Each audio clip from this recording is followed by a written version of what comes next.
لیکن توریت میں شرک آ گیا, زبور میں شرک آ گیا, انجیل میں شرک آ گیا. ایک فقط کتاب ہے قرآن جس میں شرک نہیں آیا اور جس کے سامنے ہم سجدہ کرتے ہیں.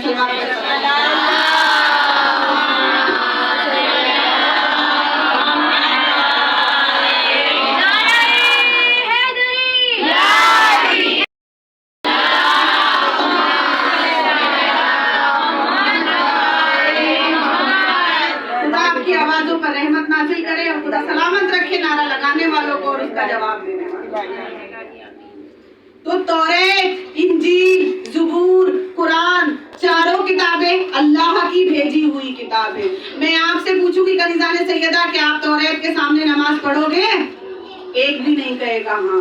انجیل کے سامنے نماز پڑھو گے؟ ارے خدا کی بھیجی ہوئی کتابیں ہیں, نبی ان کو لے کر آئے ہیں, کیوں نہیں پڑھو گے؟ اس لیے نہیں پڑھو گے کیونکہ آپ مسلمان ہو اور جانتے ہو کہ اس میں شرک آ چکا ہے.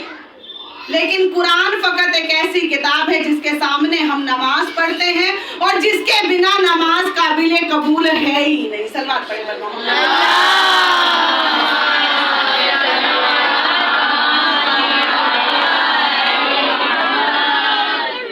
مجلس یہ نہیں ہے, لیکن جب بات کتابوں کی آ گئی تو میں واضح کر دیتی ہوں کہ 40 سال کی عمر میں رسول خدا کے اوپر قرآن نازل ہوا. 40 سال کی عمر میں مٹھی بھر مسلمان تھے جو پیڑ کے جھنڈ کے نیچے, پیڑوں کے نیچے رہا کرتے تھے, نہیں تو پوری دنیا پہ یزیدیت کا قبضہ ہوتا. اگر رسول خدا لوگوں کو یہ نہ بتاتے کہ اللہ ہے, ہم جو اللہ کو جانتے ہیں, آپ جو اللہ کو جانتے ہیں وہ اس لیے جانتے ہیں کیونکہ ہمارے رسول نے ہمیں بتایا کہ اللہ ہے, وہ خود خدا کا رسول ہے. اس سے پہلے ہم نہیں جانتے تھے اللہ ہے. اگر مٹھی بھر وہ مسلمان جو پیڑوں کے جھنڈوں کے پیچھے رہ کر ایک قبیلہ رسول خدا کا اگر نہ ہوتا تو آج ہم اللہ کو پہچانتے ہی نہ شاید. تو اللہ نے بہت سارے جنات پیدا کیے, بہت سارے جنات میں ایک اللہ نے جنات پیدا کیا تھا جس کا نام تھا ابلیس. نام تھا نہیں, ہو گیا تھا. اللہ نے کہا کہ میں نے تمہیں پیدا کس چیز کے لیے کیا تھا, تم کیا ہو گئے, آدم کو سجدہ کرو. ابلیس کہتا ہے کہ نہیں, میں آدم کو سجدہ نہیں کروں گا.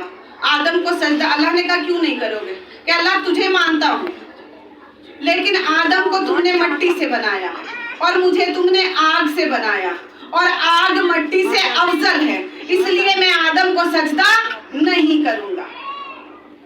کہ اچھا آدم کو دیکھو, ابلیس جانتا ہے, شیطان جانتا ہے اللہ ہے, اللہ کو مانتا ہے. ابھی میں آگے بتاؤں گی کہ وہ نبوت کو بھی مانتا ہے لیکن آدم کو نہیں مانتا. اور جو باپ کو ہی نہ مانتا ہو اس کی پھر کیا پہچان کرنی جانے سے لیتا. اس نے کہا کہ آدم کو سجدہ نہیں کروں گا. اللہ کو غصہ آ گیا. اللہ نے کہا کہ ٹھیک ہے, جب تم آدم کو سجدہ نہیں کرو گے تو جاؤ جنت سے نکل جاؤ, چلے جاؤ یہاں سے. دونوں ہاتھوں کو جوڑ کر کہتا ہے خداوند عالم بس قیامت تک کی مہلت دے دے, بس قیامت تک کی مہلت دے دے, چلا جاؤں گا. بہت ساری آیتوں میں ہے, بہت ساری آیتوں میں ہے کہ ابلیس کا قبضہ ہمارے سینوں پر ہوتا ہے, لیکن اسلام کہاں ہوتا ہے کنیزان سیدہ؟ ہمارے دل میں. تو یہاں بات واضح ہو گئی, جس کے دل میں اسلام ہے وہ مومن ہے اور جس کے سینے پہ ابلیس ہے وہ مسلمان ہے. اس نے کہا کہ آدم کو سجدہ نہیں کروں گا کیونکہ آدم مجھ سے اول نہیں ہے. کنیزان سیدہ اس نے کہا کہ خدا بس مجھے قیامت تک کی مہلت دے دو. خداوند عالم کہتے ہیں کہ ٹھیک ہے, دی تجھے مہلت. کہتا ہے کہ خدا جب تم نے مہلت دے دی تو اب میں بتا دوں. اب تو مہلت مل گئی اور خدا تو وہ ذات ہے جس کی ہر کہی بات ہم مانتے ہیں, ان کی ہر بتائی ہوئی بات کو ہم مانتے ہیں, تبھی تو ہم عالم ارواح میں زندہ ہیں. کہتا ہے کہ اب سن لو, میں آدم کی پوری نسل کو پریشان کروں گا لیکن تیرے مخلص بندے کو میں چھیڑوں گا بھی نہیں. مخلص کون ہوتے ہیں؟ مخلص وہ ہوتے ہیں جس کی لو سیدھی اللہ سے لگی ہوئی. اور اب تک ایسے تو بہت سارے نبی جو ہے بہت بڑے ہوئے ہیں. حضرت موسیٰ علیہ السلام بھی بہت بڑے نبی تھے جو کوہ طور پر جا کر اللہ سے باتیں کیا کرتے تھے, جو مردوں کو زندہ کیا کرتے تھے. لیکن وہ کہتا ہے کہ میں پوری اب عالم انسان میں جتنی بھی آدم کی اولادیں ہیں سب کو پریشان کروں گا, لیکن تیرے مخلص بندوں کو میں چھیڑوں گا بھی نہیں. تو مخلص کون ہے؟ جناب رسول خدا, کیونکہ صراط مستقیم پر وہی ہے. اس نے کہا کہ میں صراط مستقیم پر بیٹھ جاؤں گا, میں صراط مستقیم پر بیٹھ جاؤں گا اللہ, تیرے مخلص بندوں کو پریشان مت کروں گا. اب یہ اپنے اپنے نصیب کی بات ہے کہ آپ اسلام کو دل میں بساتے ہیں یا بس سینوں تک لے جاتے ہیں. صلوات پڑھیں پر محمد.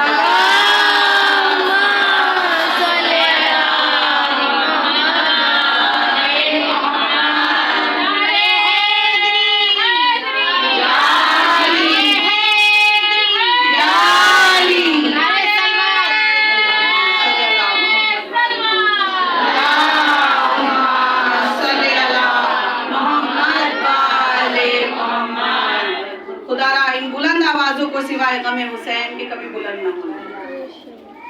تو اس نے کہا کہ میں صراط مستقیم پر بیٹھ جاؤں گا اللہ تا قیامت تک. اسی لیے دیکھیے آج تک اس ابلیس کا اتنا بڑا مرتبہ ہے جس نے جنت میں سب سے پہلے ہمارے باپ کے ساتھ شرک کیا اور آج تک ہم کو چھیڑتا چلا آ رہا ہے. اسی لیے بسم اللہ سے بھی پہلے ہم اس پر لاحول بھیجتے ہیں. پہلے شیطان کا نام آتا ہے اور بعد میں اللہ کا نام آتا ہے. اس کو دور بھیجنے کے بعد ہم اللہ کی عبادت کو شروع کرتے ہیں, کیونکہ اس نے کہا تھا کہ اللہ میں صراط مستقیم پر بیٹھ جاؤں گا اور ہر آدم کی نسل کو میں پریشان کروں گا.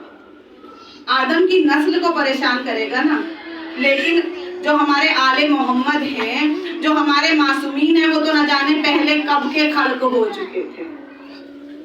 تو کنیزان سیدہ یہ اپنے اپنے نصیب کی بات ہے کہ آپ خود کو مسلمان بناتے ہیں یا مومن بناتے ہیں, کیونکہ ابلیس تو صراط مستقیم پر بھی بیٹھا ہوا ہے. اللہ ہم سب کو صراط مستقیم پر چلنے کی توفیق عطا فرمائے, لیکن ساتھ ساتھ آپ لاحول پڑھتے رہا کیجیے کیونکہ وہ ہمارے ذہنوں کو کند کرتا رہتا ہے. تو کنیزان سیدہ ابلیس صراط مستقیم پر بیٹھ گئے, آج تک بیٹھا ہوا ہے اور تا قیامت تک بیٹھا رہے گا.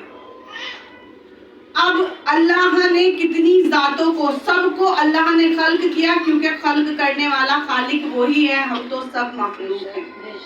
لیکن اللہ خود کہتا ہے کہ رسول خدا سے اچھا, یعنی کہ محمد سے اچھا میں نے کسی کو بنایا ہی نہیں, یا میں یہ کہوں گی کہ اس کے علاوہ اس کو اس سے اچھا بنانا آتا ہی نہیں تھا. ہم کو رسول دے دیے, رسول خدا دے دیے, انہوں نے ہمیں اللہ کو پہچانوا دیا, اس کے بعد انہوں نے ہمیں قرآن لا کر دے دیا.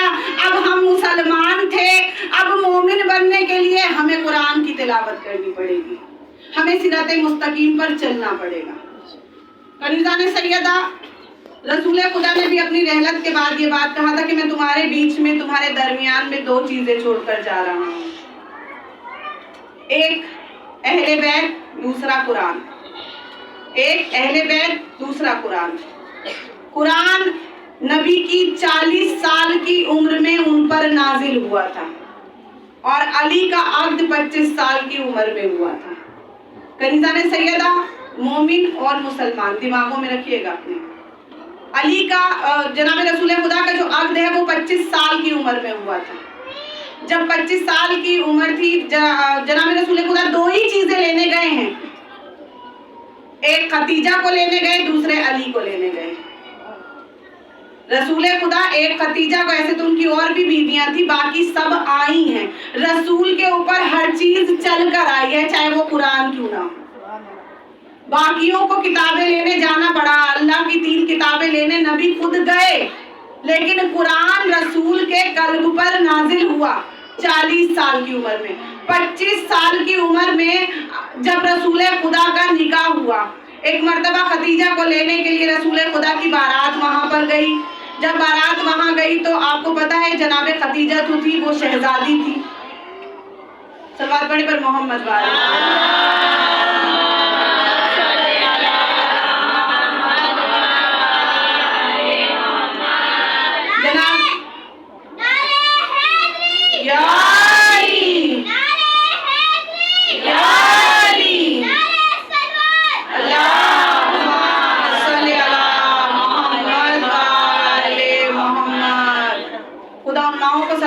جو بچپن سے اپنے بچوں کو دین سکھاتی ہیں.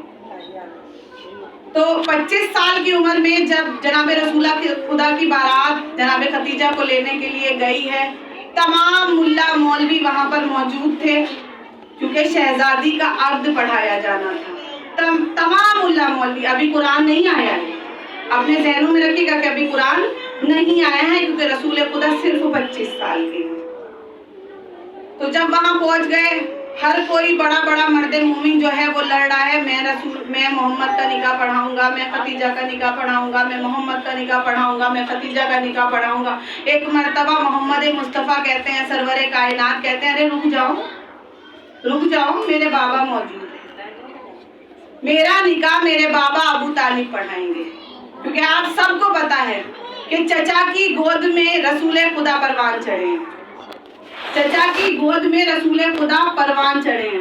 ابو طالب وہ شخصیت ہے جس کو لوگ کافر کہتے ہیں، لیکن ان کی ہی گود سے ہمیں خدا کا رسول ملا اور ان کی ہی گود سے ہمیں امام ملا. بے شک. میں نے کہا رک جاؤ، میرے چچا بھی موجود ہیں، چچا آپ میرا نکاح پڑھائیں گے.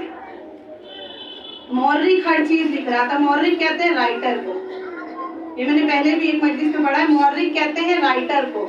مورخ وقت کا جو مورخ ہوتا ہے وہ ہر چیز لکھتا ہے. راویوں نے لکھی ہے تبھی آج تک اسلام کے بارے میں ہمیں پتا ہے. مورخ ہر چیز کو لکھ رہا تھا. انہوں نے کہا کہ چچا آپ میرا نکاح پڑھیے. ادھر جو ہے ابو طالب نے اپنے لب کھولے اور کہا بسم اللہ الرحمن الرحیم. یا یہ کہوں کہ لوہے کاف میں 7 آسمان کے اوپر ابو طالب وہ دیکھ رہے تھے جو اللہ قرآن میں لکھ رہے تھے. یا لفظوں کو بدل کر یہ کہوں کہ اللہ 7 آسمان کے نیچے یہ دیکھ رہا تھا کہ ابو طالب کیا پڑھے اور میں قرآن کی پہلی آیت کیا لکھوں. صلوات پڑھے پر محمد.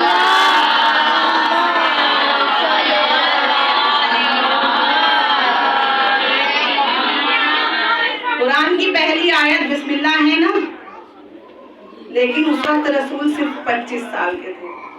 تو جو کافر کہتے ہیں نا ابو طالب کو، ان کے منہ پر سب سے بڑا کرارا تماچا تو یہی تھا. اب ابو طالب نے دوبارہ لب کھولے اور کہا بسم اللہ الرحمن الرحیم الحمدللہ رب العالمین الرحمن الرحیم.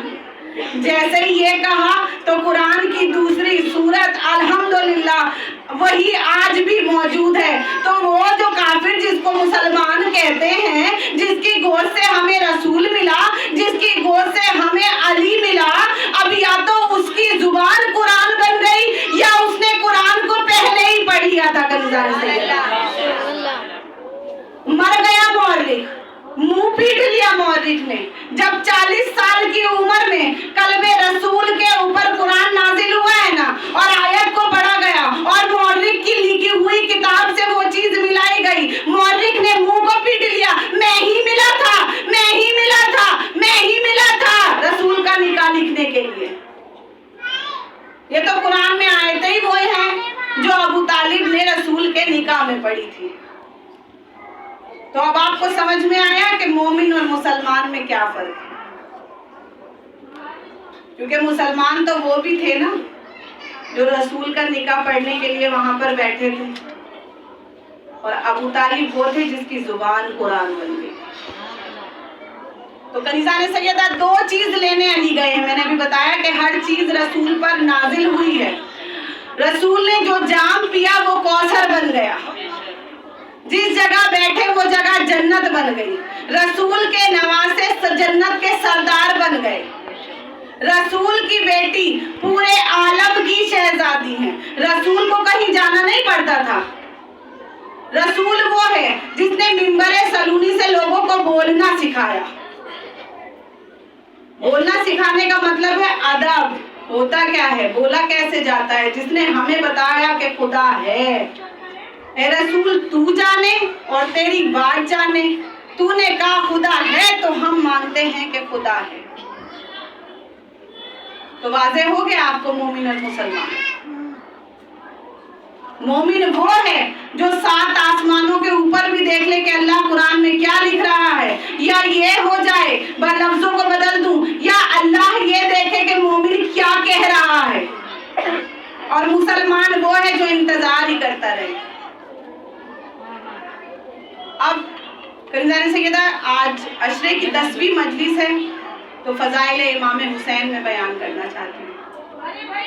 ایک مرتبہ کی بات ہے کہ 2 شخص آپس میں لڑ رہے تھے, جائیداد کسی زمین کو لے کر ان میں جھگڑا ہو رہا تھا.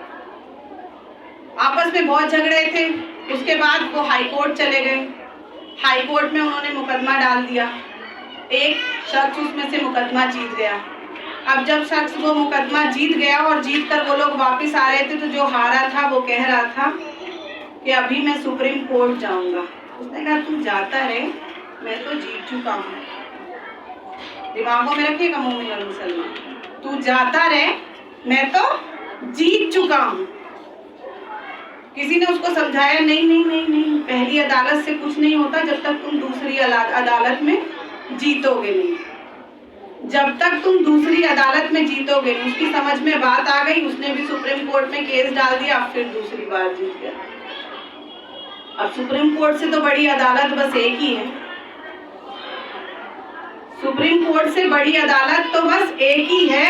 2 عدالتوں سے وہ جیت گیا, تو دوسرا کہتا ہے کہ کوئی بات نہیں, تو نے مجھے ہرا دیا. اب دیکھنا جب وہ لوگ باہر نکلے, ابھی جج کرسی پر ہی ہے, فیصلہ ہو چکا ہے, دوسرا مقدمہ چل رہا ہے. جب وہ لوگ کورٹ سے باہر نکلے تو جو ہارا تھا اس نے گولی مار دی, اس کو پستول سے گولی مار دی. اب جو جیتا ہوا شخص تھا, صلوات پڑھے پر محمد والے,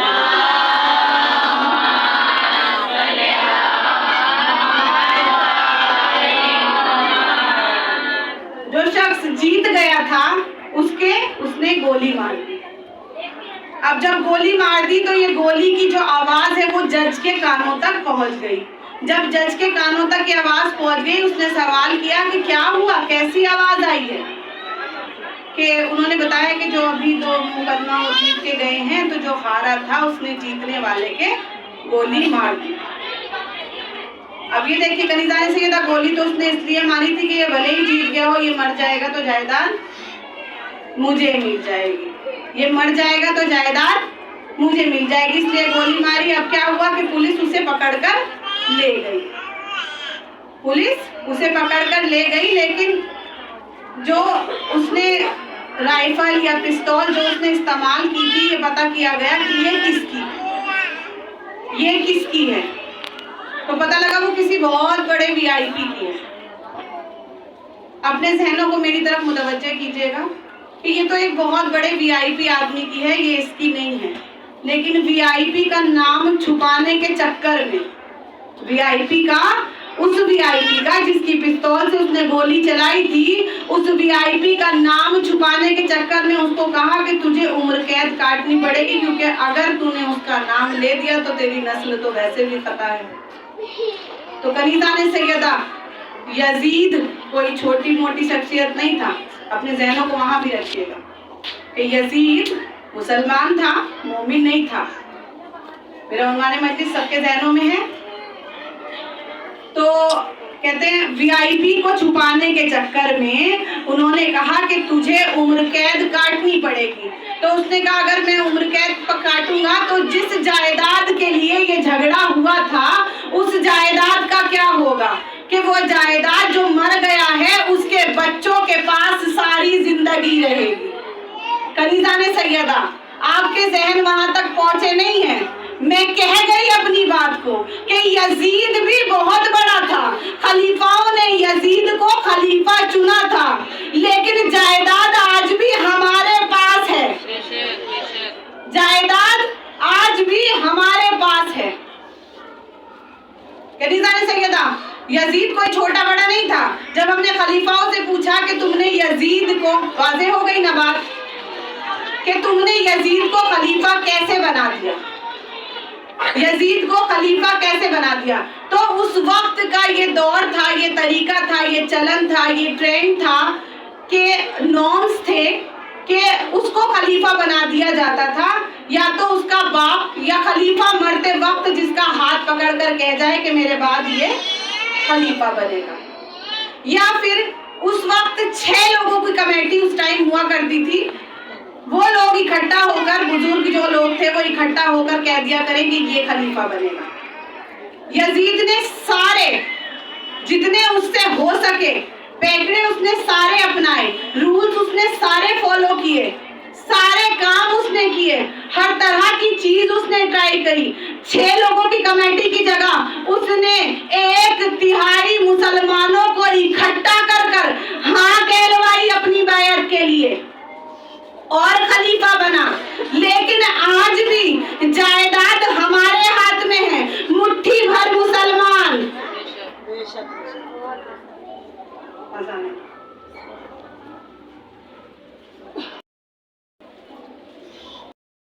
ہو جائے تو لوگوں کا سہارا دیتے۔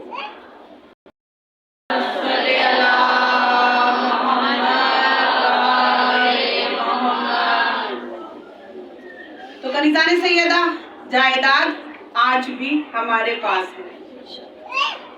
تو جس نے 1/3 مسلمانوں کو اکٹھا کر کے خلیفہ بنا تھا، جب ہم نے دریافت کیا کہ بھائی تم نے خلیفہ کیسے بنایا، تم نے اس کو خلیفہ کیسے بنا دیا، تو انہوں نے کہا کہ بھائی ہمارے بڑے بزرگوں نے کہا تھا یہ خلیفہ ہے تو ہم نے اس کو خلیفہ بنا دیا تھا، یا پھر فلاں جاتے وقت آخر اس کا ہاتھ اٹھا کر لوگوں سے کہہ کے چلا گیا تھا کہ اب یہ خلیفہ ہے اس لیے ہم نے اس کو خلیفہ بنا دیا۔ یا 1/3 مسلمان، دنیا کے 1/3 مسلمان، آپ سب کو پتا ہے کہ اس وقت جناب رسول خدا کے دور میں کتنے شہر اور کتنے دیش جو ہے وہ مسلمان تھے، کتنے ملک مسلمان تھے، کہ جناب فضہ کہاں کی تھی؟ حبس کی تھی۔ تو وہ جو 1 مٹھی بھر مسلمان مدینے کے کچھ پیڑوں کے جھنڈ کے نیچے رہا کرتے تھے، جنہوں نے رسول کو خدا مانا تھا، جو یہ مانتے تھے کہ اللہ ہے، آج بھی جو جائیداد ہے وہ ان کے ہاتھوں میں، آج بھی جائیداد ان کے ہاتھوں میں ہے۔ تو پوچھا گیا کہ بھئی ارے جاتے وقت یہ کہہ گئے تھے کہ اب یہ خلیفہ ہے اس لیے ہم نے اس کو خلیفہ مان لیا، اب ہم اپنے خاندان بنی ہاشم کے پاس آئے، ہم نے ان سے پوچھا کہ تم نے کیسے علی کو امام مان لیا، تم نے کیسے علی کو امام مان لیا؟